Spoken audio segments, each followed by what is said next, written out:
Welcome to This Explainer. Today, we're diving into the fascinating mechanics, the strict legal boundaries, and the high-stakes communication involved in a security interaction that pretty much all of us have experienced at some point.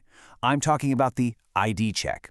It seems like such a simple exchange, right? You hand over a piece of plastic, someone looks at it, and you walk in. But behind that brief moment is a complex web of civil law, strict observational protocols, and even behavioral psychology. To set the stage here, picture a really tense scenario at a nightclub, a bar, maybe a theater door. A patron walks up, hands over a driver's license, and the person working the door inspects it and realizes, yep, it's definitely a fake ID. So what happens next? Can the security guard legally confiscate that piece of property? The answer to that is actually going to surprise you, and it completely changes how we understand private security. To find the definitive answer, we're zooming out to look at the official guidelines straight from the state of Oregon. Specifically, we're pulling right from the Department of Public Safety Standards and Training, or DPSST, training manual for unarmed private security professionals. This is the literal curriculum used to train people out in the field, so it gives us a perfectly unfiltered look into the exact rules they have to play by. First off, we've got to define who exactly is holding that ID. According to the manual, a private security professional is defined as an individual whose primary responsibility is performing private security services for consideration. Basically, it means they are getting paid for it. And this applies whether they're standing there in a sharp uniform, wearing plain clothes, armed or unarmed. Getting a handle on their core legal standing is absolutely crucial to understanding what they can and cannot do at that door. Okay, so the absolute most critical point here is limited authority.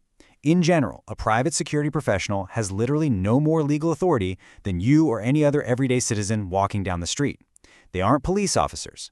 The only extra authority they have is what's specifically granted to them by the property owner they're working for, usually through a contract or post orders. And even then, they absolutely cannot engage in conduct restricted by law. Honestly, they operate under the exact same legal limits as you do. Section 1. The Identity Check Process. How to properly verify an ID.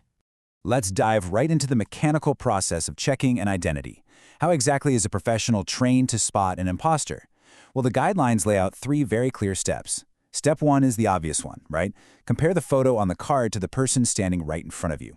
Step 2 gets a bit more specific. You compare height and facial features. The manual makes a great point that weight and hair color can easily change, so professionals are trained to zero in on fixed facial features and height. And step 3 is where it gets interactive. If there's any doubt at all, ask questions. But they aren't just making small talk. They might ask the presenter to spell their middle name or maybe spell their street address. It acts as a quick, unexpected cognitive test that easily trips up someone using a borrowed or fake card. This whole process brilliantly illustrates what's known as the TLC method for detecting fakes. That stands for touch, look, and check. They don't just stare at the card. They physically touch it to feel for things like peeling lamination, weird bumps, or uneven corners. Then, they look for darker or lighter print, sneaky erasures, or fonts that just don't match standard DMV styles.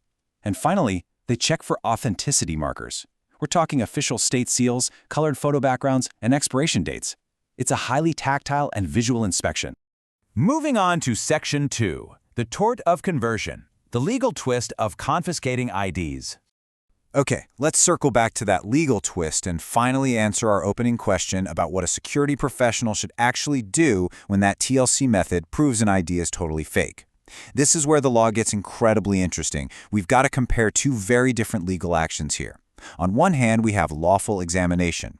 A security guard is well within their rights to hold an ID for a reasonable amount of time to verify it. But on the other hand, we have something called conversion. Keeping the ID outright, even if it's 100% fake, crosses a major line into some very dangerous legal territory.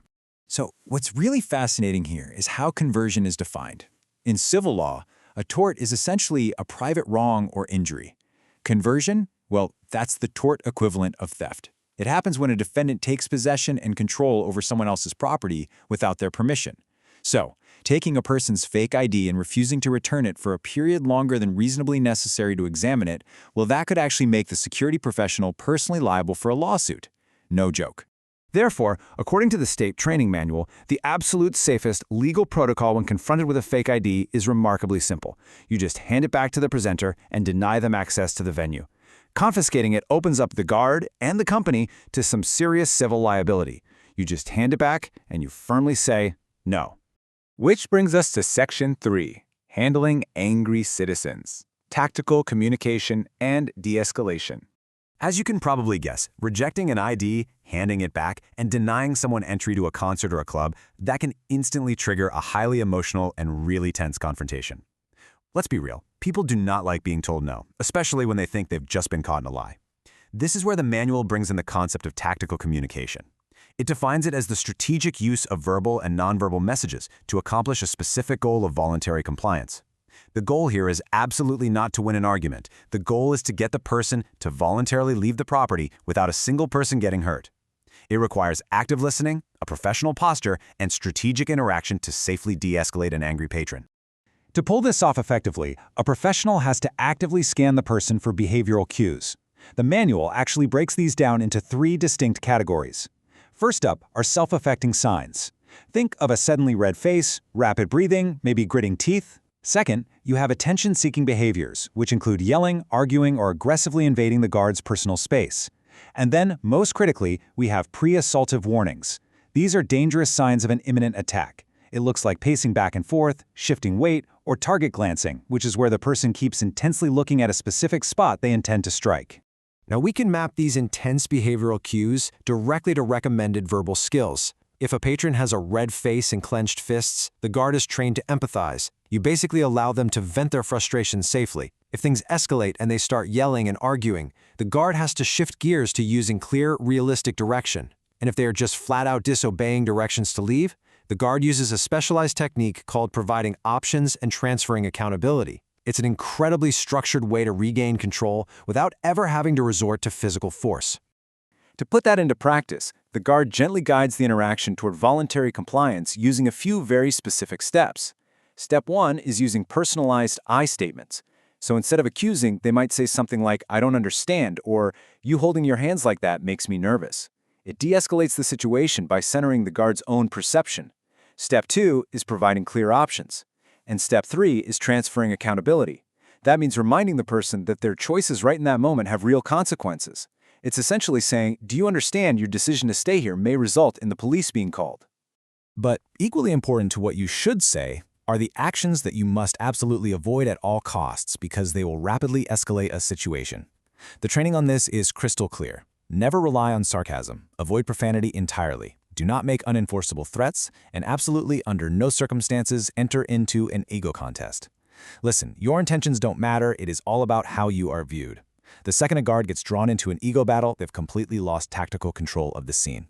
So from the exact way a card is physically touched and inspected, to the complex civil laws that literally prevent a guard from stealing a fake ID, all the way to the careful psychological dance of de-escalating a rejected patron, an ID check is a whole lot more than just a passing glance at a blurry photo. I'm going to leave you with this final thought to ponder the next time you hand over your ID at a door.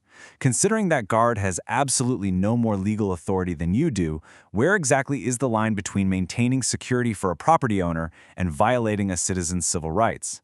Thank you so much for joining us for this explainer, and keep asking the big questions.